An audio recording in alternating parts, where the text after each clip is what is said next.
Well, good morning to all my fellow hognobbers. Gonna be drinking me a Miller Low Life today. Well, I tried making a video of me replacing parts on my truck, but it just got too damn annoying. I replaced the thermostat housing, top and bottom, the water pump, all on a 98 Ford Explorer. If you've ever had to get to it, good lord. I'm gonna put a little bit of video up, either before or after this, of me trying to record. It's all blah blah and hognobbing and blah blah and nog hobbing and. But anyways, she runs great. It required a 210 thermostat in there, and I told them I wanted a 180. They're like, well, you can't do that. I'd be like, I want what I want. Give me a 180, damn it. But she's all brand new in it down in there. All this had to come off. Out. Gone. But anyways, peeps. To make a long video short, just wanted to give y'all a quick update. I did try to record, but it just didn't work out. So, I will fucking throw some video in there anyways of it. It's not really a how-to video. You'll probably see or hear my frustration fucking with it. But hey, now this little bitch, 148,000 miles, 98. I've driven it for about a week now. It will not run over a quarter temp-wise. That thermostat opens at 180 and bam, it's back on cold again. And you know, that's Florida sun for you. Been about 85 degrees. Well, anyways, peeps, I'm probably gonna load that video after this. So enjoy, make fun of it, like it, hit that dinger bell over there, dingleberry, that bell, like, subscribe, and enjoy. Later, folks. Yeehaw!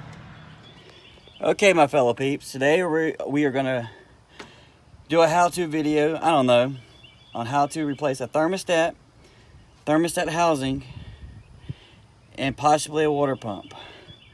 You must take off the throttle. Don't lose that, leave it hooked up.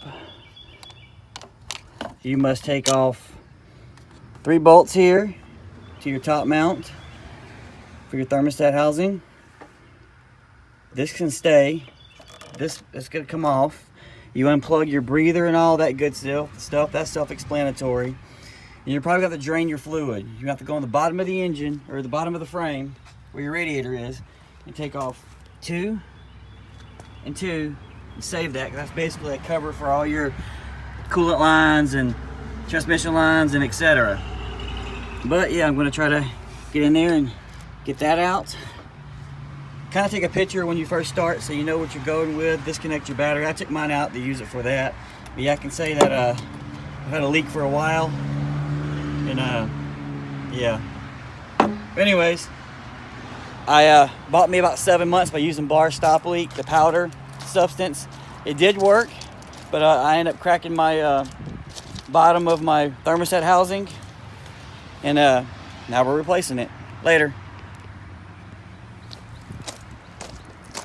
And the reason why I took this bottom cover off is to get to that drain bolt, because I want to drain it down so I don't have any problems when I take the water pump and everything else off.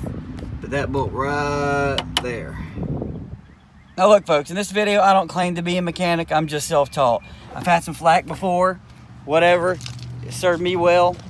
But anyways, always try to keep your nuts in one place. I have mine right there in the battery department. Keep them in one place so you're not kicking the damn things around like VV the Duck says. He's mechanically inclined just as well as I am. He just knows stuff that I don't know, and vice versa. Well, something like that. Alright folks, later. The water drained out of the radiator. I'm going to run some water through the radiator. Not while it's on, just drain any corrosion out. No, I'm not going to back flush the engine just yet, but that will do when everything's put back together.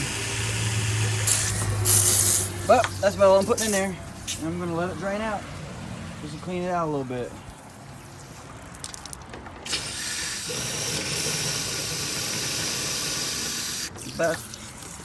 And that's it. That's all you do. No, this is not recommended to back flush your engine. I'm not doing it this way. I'm just doing it to clear out the radiator a little bit. All right, folks, I know it's gonna be a pain, but you got 1, 2, 3. You gotta take off these 2. There's your sensors. And there's a hose back here at the top of the bottom of the thermostat housing. And there's a hose down here. It's about a 3-inch hose. It's a good idea to focus. Replace that, it goes to your water pump. And this wire right here, if you can get it off, if you don't have enough tension, it goes to your camshaft position sensor pulley. Alright folks, later. Okay folks, you disconnect all that. The last bolt, I believe, is a 10mm. The easiest way I found to get it out at this far was going by a swivel ratchet, an extension I mean. Right here. And you come right up through your plenum cover. Go right down in that hole. Gonna be your best bet how to do that. If not, you're gonna fight with it for a fucking hour like I did before. I was like, hey, I can just go buy a goddamn tool for $5. Later. Folks, as you see, put out the shroud and the radiator. The radiator literally has 1 bolt here, 1 on the other side, and then the shroud has another bolt that connects to the radiator and another one. Take off the radiator hose from here. I found out to be easier. And then down there from the engine block. And then your coolant lines, which are here and here. Show you all this. Like I was saying, bolts, bolts, bolts, bolts. That's 4 bolts. It's very simple. Coolant line area, and that's it.